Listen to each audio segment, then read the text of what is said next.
हरे कृष्णा। माघ मास के कृष्ण पक्ष की एकादशी षटतिला एकादशी के नाम से जानी जाती है।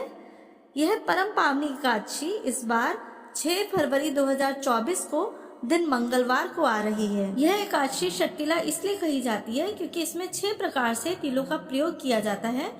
तो आइए इस वीडियो में हम जानते हैं कि एकादशी तिथि का प्रारंभ कब से हो रहा है तथा पूजा का शुभ मुहूर्त क्या रहेगा, पारण का दिन व समय क्या है तथा हमें ऐसे क्या उपाय करने चाहिए इस दिन ताकि हमें सर्वत्र सुख समृद्धि की प्राप्ति हो। माघ मास के कृष्ण पक्ष की एकादशी 5 फरवरी 2024 को शाम 5:24 से 6 फरवरी 2024 की शाम 4:07 तक रहेगी। उदया तिथि के अनुसार 6 फरवरी दिन मंगलवार को एकादशी का व्रत पालन किया जाएगा।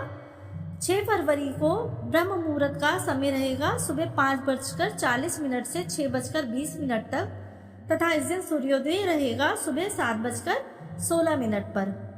इसी दिन राहु काल होगा दोपहर 3:26 से शाम 4:49 तक तथा इस दिन अभिजीत मुहूर्त रहेगा 12:28 से दोपहर 1:02 तक। इस दिन भगवान विष्णु की पूजा का मुहूर्त रहेगा सुबह 9:51 से दोपहर 1:57 तक।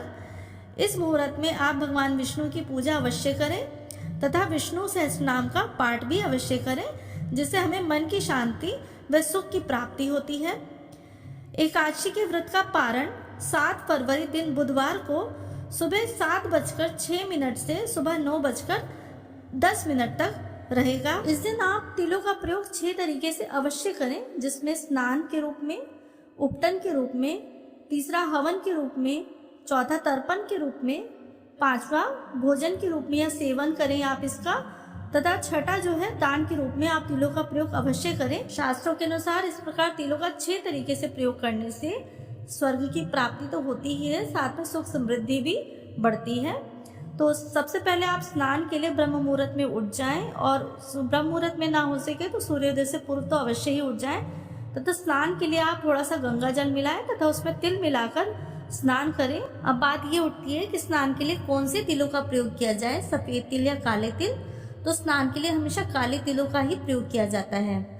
माना जाता है काले तिलों का प्रयोग करने से पापों और रोगों से छुटकारा मिलता है, साथ में नकारात्मक ऊर्जा, चाहे वो विचारों की हो या शारीरिक हो या किसी का किया कराया भी हो उसका प्रभाव हो, तो सब प्रकार के प्रभावों को नष्ट करने वाला ये काला तिल होता है। आप स्नान करते समय तिल से बने उपटन का भी अवश्य प्रयोग करें। तिल का उपटन बनाने के लिए आप इसको बारीक पीस लीजिए, चाहे मिक्सी में पीस लीजिए या सिलबट्टे में पीस लीजिए, तो तिलों का उपटन तैयार करें और स्नान करते समय हमें इस उपटन का प्रयोग करना है। इसके पश्चात आप सूर्य भगवान को जल दें और इस जल में आप थोड़े से काले तिल मिला लें।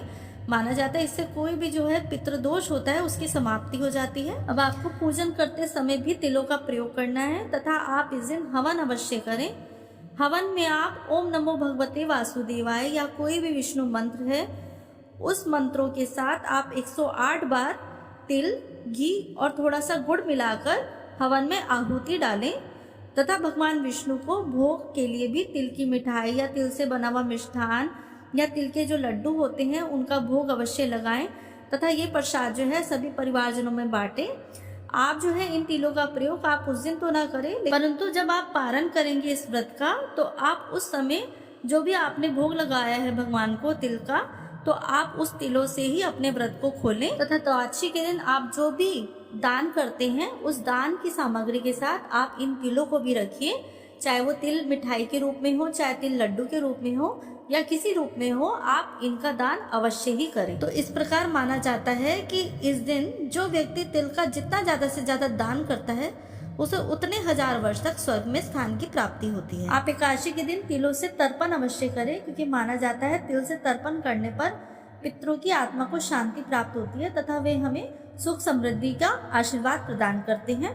तो आइए अब हम सब माघ मास के कृष्ण पक्ष की षटतिला एकादशी का व्रत पालन करते हैं, वे अपने आध्यात्मिक गंतव्य की ओर अग्रसर होते हैं।